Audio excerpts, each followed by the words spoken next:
హరి ఓం. శ్రీ గురుభ్యో నమః.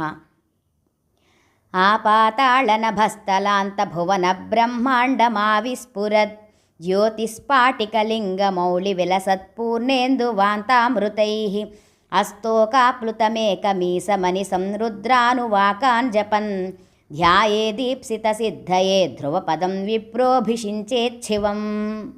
శివమహాపురాణమునందు మొట్టమొదటిది విద్యేశ్వర సంహిత.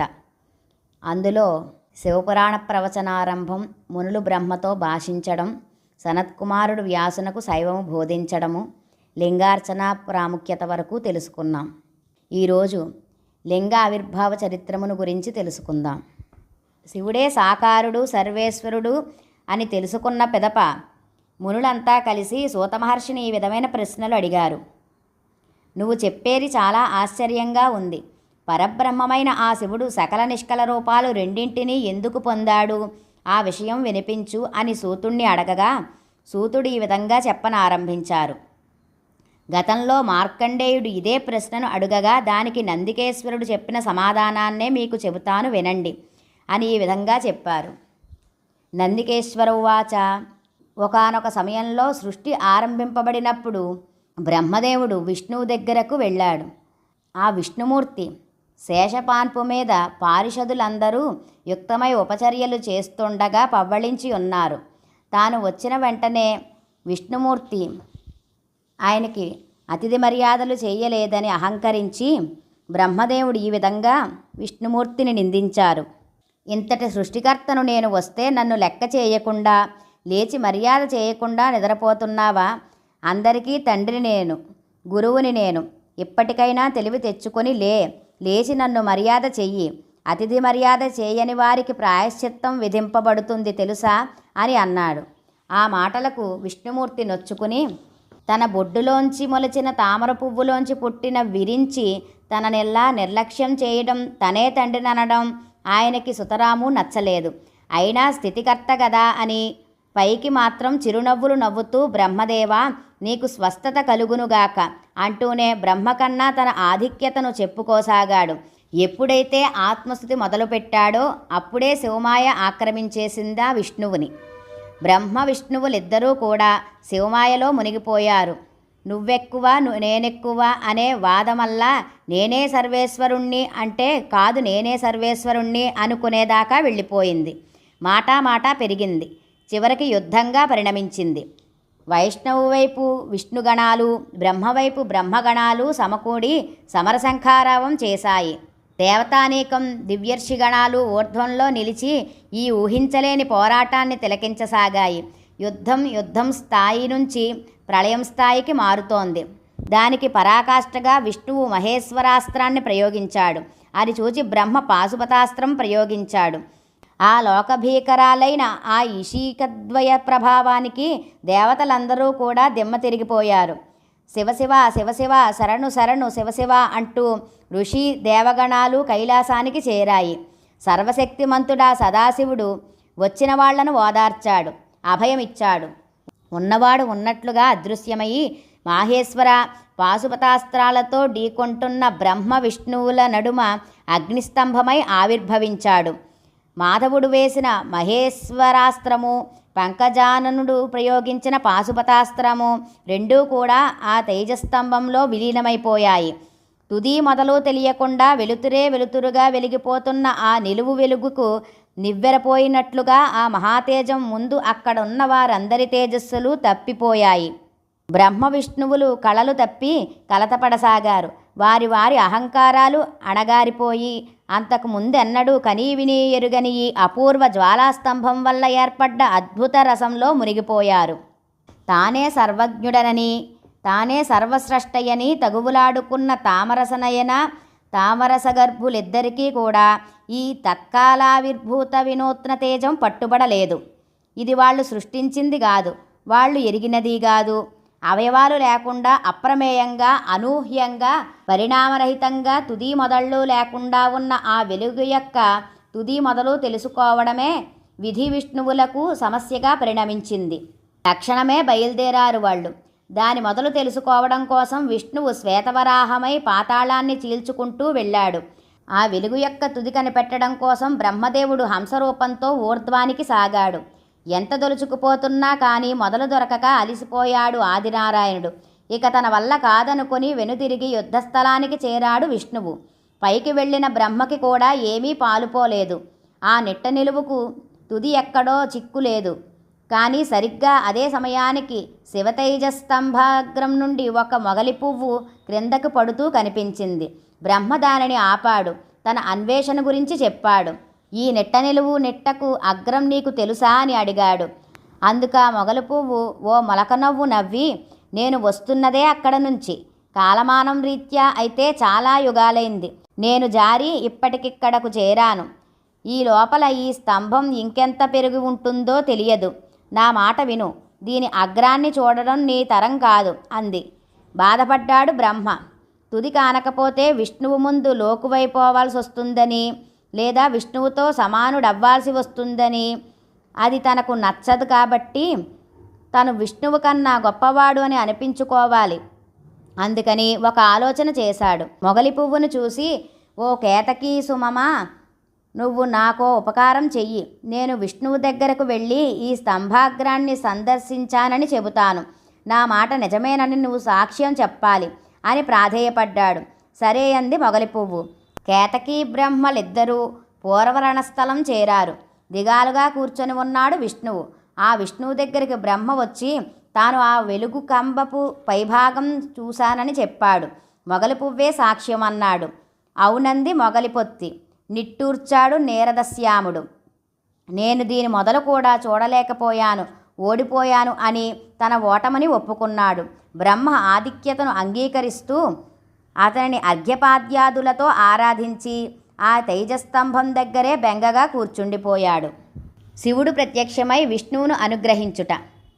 ఎప్పుడైతే విష్ణువులోని అహం నశించిందో అప్పుడే అతనిని గప్పిన శివమాయ తొలగిపోయింది. తన అహంకారపూరితమైన గత ప్రవర్తనకు పశ్చాత్తాపడ్డాడు. చిత్త సంయమనంతో శివశివ అనుకోసాగాడు. అప్పటికే బ్రహ్మ చేసిన అపచారానికి శిక్షింప నిశ్చయించిన శివుడు విష్ణువు చింతించడంతో అతని పట్ల ప్రసన్నుడయ్యాడు. తక్షణమే నిష్కళమైన అగ్నిస్తంభం నుండి సకలమైన మూర్తిత్వంతో ప్రత్యక్షమయ్యాడు శివుడు. సిగలో జాబిల్లి, నొసట కన్ను, నీలకంఠం, నాగాభరణాలు, డాకేల శూలం, మరొక చేత అభయముద్ర, వ్యాఘ్రాంబరంతో సాక్షాత్కరించాడాయన. కళ్ల ముందు నిలిచిన సాకారుడైన కంఠేకాలుణ్ణి ఆర్ద్ర నయనాలతో వీక్షించాడు విష్ణువు.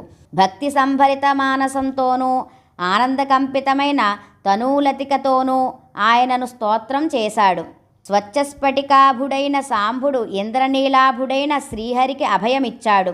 నారాయణ, నువ్వు కూడా ఒక చిన్న అబద్ధం చెప్పి ఉంటే బ్రహ్మకన్నా నువ్వే ఎక్కువగా చలామణి అయ్యేవాడివి. అయినా నువ్వు అసత్యం చెప్పలేదు. నీ సత్యసంధత నన్ను సంతుష్టుణ్ణి చేసింది. సత్యమే శాశ్వతమైనది.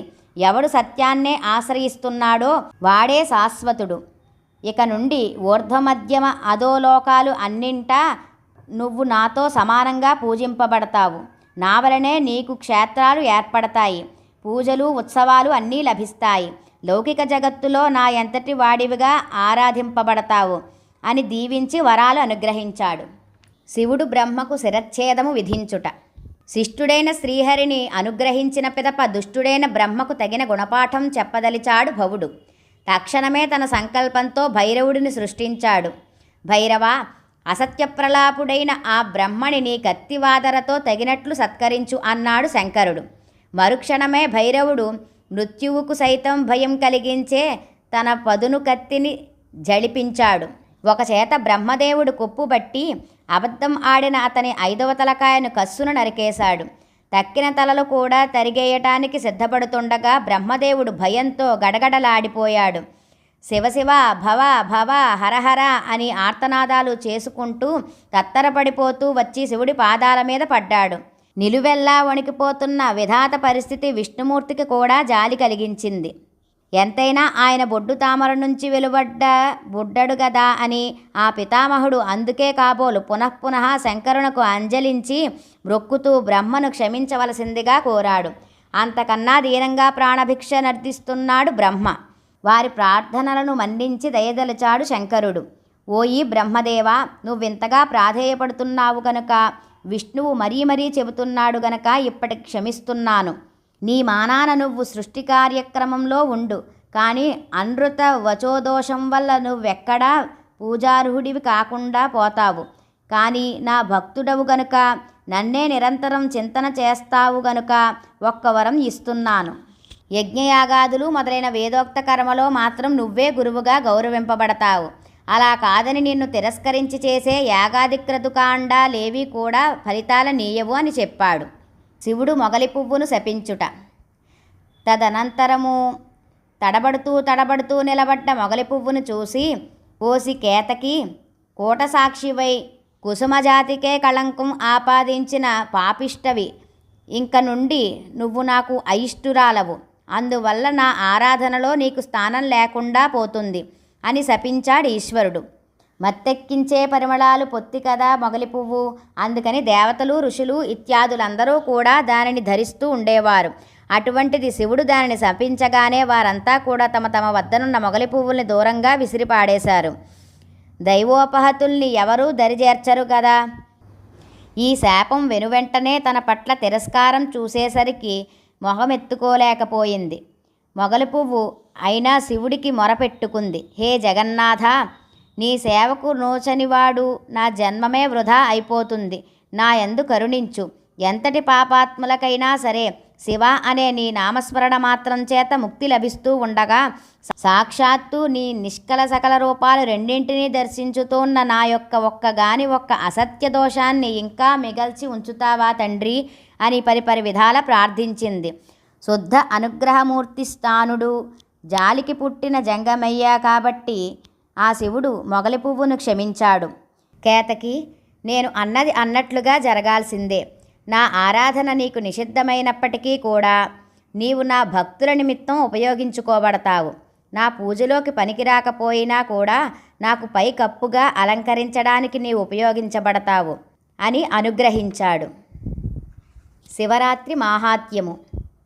ఆ విధముగా అభవుడు ప్రసన్నుడు కావడంతో అంతవరకు భీతివహులే ఎడంగా నిలబడ్డ నిలింపాదులు, బ్రహ్మ విష్ణుగణాల వారు మెల్లమెల్లగా శివదర్శనార్థం చేరువ కాసాగారు.